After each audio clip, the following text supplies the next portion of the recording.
Let's talk sports medicine. Always look forward to this part of the show. Each and every week, he's been on board with us for over 25 years at this point. My friend, Dr. Joe Congini from Akron Children's Hospital Sports Medicine Center. Good morning, Joe. Hi, Ray. This is such a time of year. There's such a variety and diversity of different things going on. I just couldn't help myself. I have a potpourri of couple different things that I just wanted to bring up today. Okay.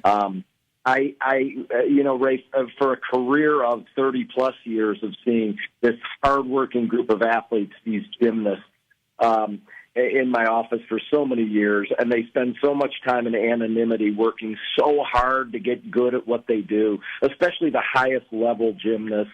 And so I am just it's just so great to see that they get a little slice of the spotlight when the Olympics come around, and the gold medal was great and all that kind of stuff. One of the things I can't help myself, though, I always put a sports medicine spin on everything. And I've mentioned before that in this sport, the really big problem area, sports medicine-wise, is the low back. Upwards of, believe it or not, for our highest level gymnasts in town like ours, any town, for kids that have 5 years, 7 years, 8 years in the sport of gymnastics, 25 to 30% of them develop stress fractures in the low back, and many end up with some degree of chronic pain. And I just have to wonder to myself, it's one of those questions you wonder, when I see those girls that have been out there now 10 or 15 years representing our country and competing in this high-level sport of gymnastics, what did they do differently to keep themselves safe and healthy and be able to make those long careers, that so many of the kids that I see in my office, it's just a sport that's really difficult on the back. But I really wanted a hats off to that sport, that group of hardworking athletes. They're so good to work with, so disciplined and so fun. And I wanted to mention gymnastics today. Number two, I wanted to mention, oh my gosh, the Guardians, one of the best teams in baseball. Amazing. Would they let the trade deadline go by without being a part of it? No, not this year. They're going to go for it a little bit this year. But what's really strange is, and we talked about this a couple of months ago, and I just can't help myself. Through a career, you see the evolution of different things.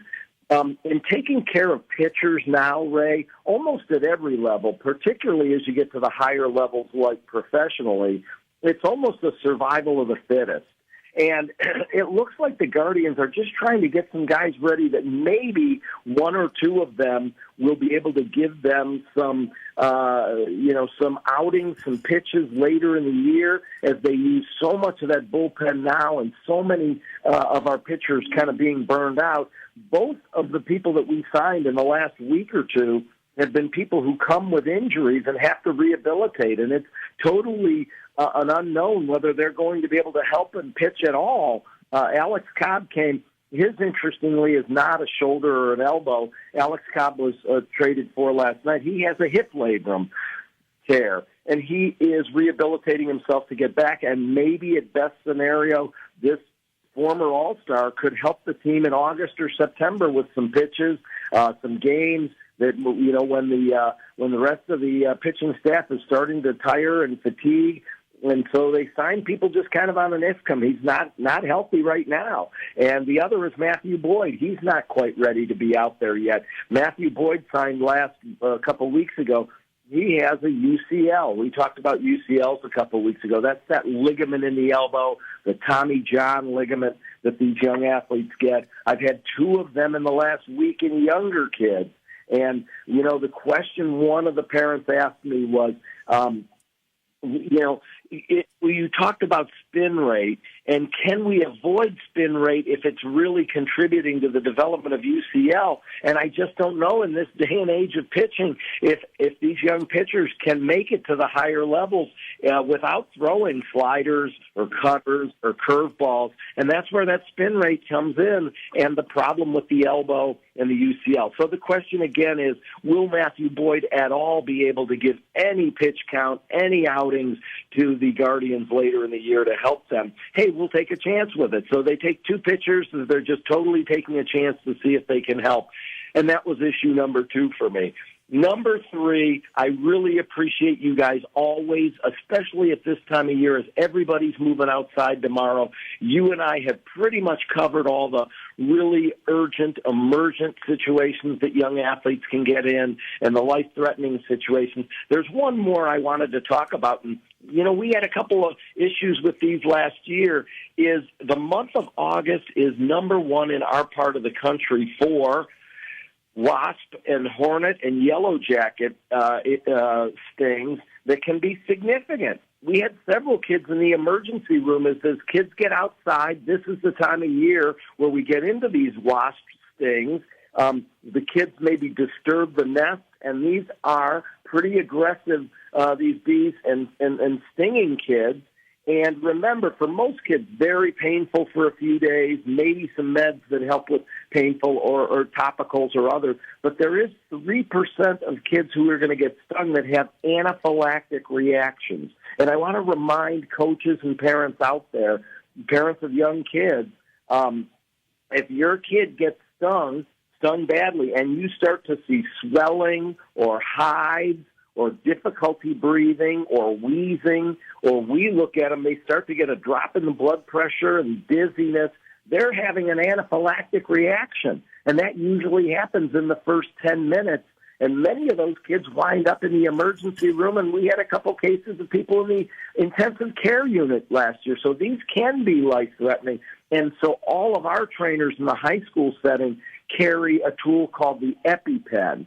And it automatically gives a shot that reverses that anaphylactic reaction. And it's not a bad idea for parents to have one in their car. I spoke to a police officer last night, and police officers and firefighters and people that are out in the community, but definitely all of our high school trainers in their bags, they have these EpiPens ready to be used if somebody has an allergic reaction. It gives an automatic shot and reverses that reaction and can save a kid a trip to the emergency room or worse. So I wanted to be aware of this is a bad time of year for being stung. Be careful out there with the wasp nests and issues like that. One more life-threatening issue that we get a chance to cover and talk about today on the Ray Horner Show. With us, Dr. Joe Congini, Sports Medicine Center, Akron Children's Hospital. Joe, I'm not sure if you saw this, and I know it's not specific and kind of sneaking up on you with us, but I saw it last night come down because he's one of the really good guys in the NFL, and he's right here from our area, John Kaminsky, the former Barberton Magic player, was drafted by Atlanta, now part of a very good defensive line rotation with the Lions. They're saying he may miss the season now with an MCL tear. MCL. Wow. And I thought maybe you can jump into that because sometimes with MCLs, you see some guys battle back. But when you hear MCL tear, and Joe, I know you haven't seen any x-rays and it's case by case and everything, but when you hear MCL tear, how bad is that? Well, one thing, Ray, I want to tell you, sure, I know that family. You know me. I'm always so proud of kids from Northeast Ohio and the Akron area specifically. And if you come to my office, you see pictures, 35 boards of pictures because kids give me their pictures when they're done. And I have that family from Barberton up in our office. So we've taken care of them and proud of them. He's been fantastic.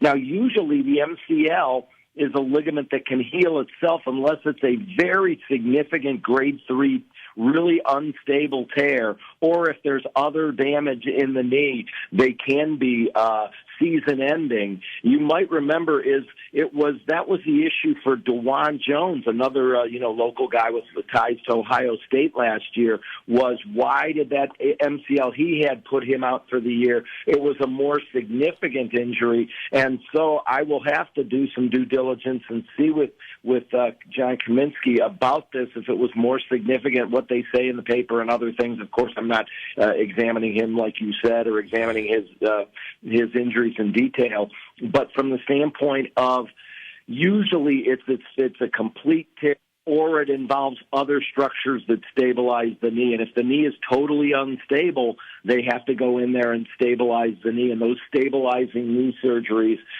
ligament stabilizing knee surgeries, as we know from, say, for instance, a Nick Chubb, you have to stabilize all of those unstable knee injuries, even the MCL, and they need to they end up missing a significant period of time. Often it can be the entire year. All right, Joe, great stuff for me this morning. Always appreciate you bringing the A game, and we'll do it again next week, my friend. Thanks, Ray. Have a great week. You too. Dr. Joe Congini, Sports Medicine Center, Akron Children's Hospital. He's been joining the show at this time for over 25 years.